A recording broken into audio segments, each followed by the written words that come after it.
বিয়ে শাদী করার সময় খেয়াল রাখতে হবে কোন মেয়েটাকে বিয়ে করছে। একটা মেয়ের বাহ্যিক সৌন্দর্য সবকিছু না, 3 মাস 4 মাস খুব মজা লাগবে, তারপর দেখবেন যখন আসল লাইফে আমরা ঢুকে যাই তখন দেখবেন দায়িত্ববোধটাই সবচেয়ে বড় কথা হয়ে দাঁড়ায়।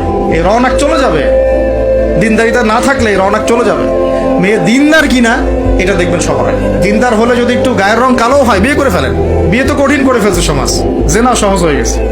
মোস্তফা কামাল আতাতুর্ক যখন ক্ষমতায় আসছিল না, আমি সংবিধান চেক করলাম আজকে পড়তে পড়তে এক জায়গায়, ওই সময়কার সংবিধান তুরস্কের, ওর সংবিধানে লিখেছে যে একাধিক বিয়ে করা হারাম আর অমুসলিম নারীকে বিয়ে করাও বৈধ।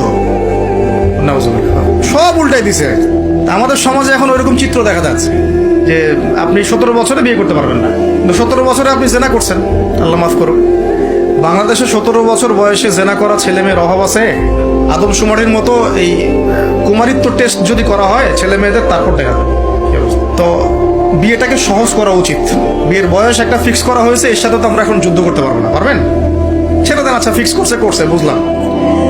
এখন ওই বয়সটা হয়ে গেলেই আপনার সন্তানের বিয়ের ব্যবস্থা করে ফেলেন এবং এটাকে সহজ করে দেন, এত জটিল করেন না, সহজ করে দেন যাতে করে ওরা জিনা থেকে বেঁচে থাকতে পারে। ভাই বিশ্বাস করেন, বহু দাড়ি টুপিওয়ালা মানুষ, এলেমওয়ালা মানুষ এইসব মিম্বরে দাঁড়ায় হক কথা বলতে পারে না জেনার কারণে।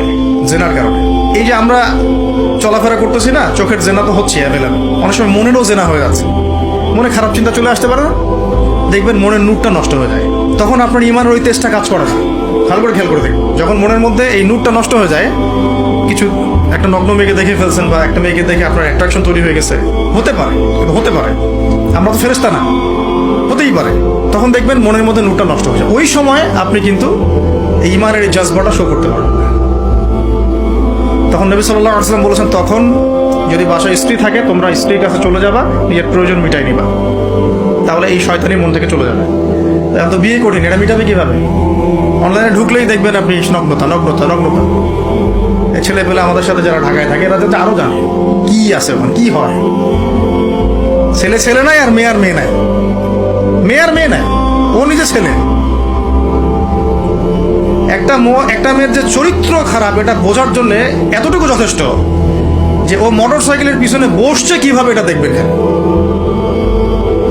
একটা আপনার শালীন দিনদার স্ত্রীকে নিয়ে যদি আপনি মোটর সাইকেলে জানো, দেখবেন তার বসার ধরনটা কেমন, আর যাদের সাথে এই যে ফ্রি মিক্সিং এ প্রেম প্রীতির সম্পর্ক করে এদের বসার ধরনটা কেমন। বসাই আপনাকে বলে দেবে কত বড় বেয়াদব, কত বড় আদবহীন বেহায়া একটা মানুষ। আমার কথা ইশারা দিচ্ছি, সব তো বলা যাবে। তো এটাকে সহজ করবেন, এখানে দিনদারিতাকে প্রাধান্য দিবেন, ভুলেও দুনিয়াদারিকে প্রাধান্য দিয়েন না। ও বাপের কয় টাকা আছে, ওর বিয়ে করলে আমি পাবো কি, কত সুন্দর ঐশ্বরিয়া রায়ের মতো কিনা, এগুলো দেখার দরকার।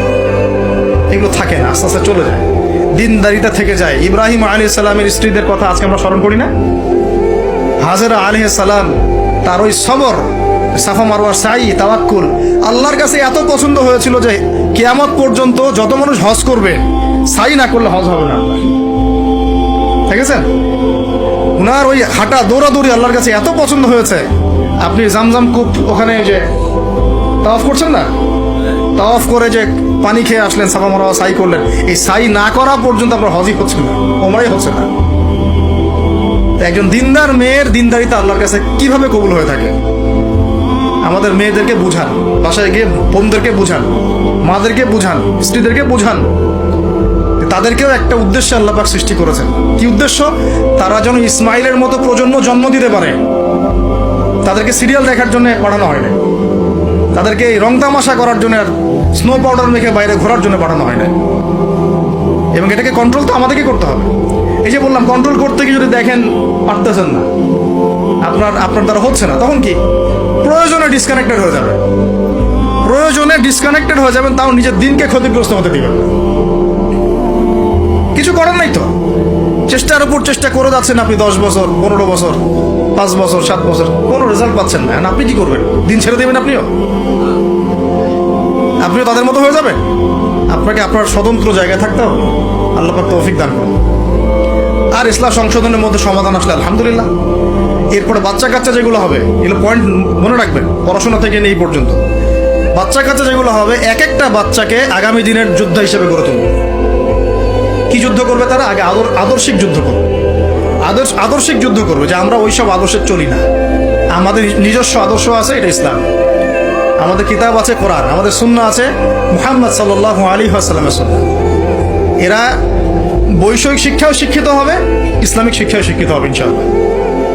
এরপরে এদের দ্বারা ইনশাআল্লাহ এমন জেনারেশন আমরা গড়ে তুলব, যে জেনারেশন আগামী দিনে ইসলামের পতাকা বহন করবে ইনশাআল্লাহ। আমরা যেটা পারি নাই, চেষ্টা চালাবো, আমাদের বাচ্চাদেরকে গড়ে তুলবো ইনশাআল্লাহ। পারা যাবে না?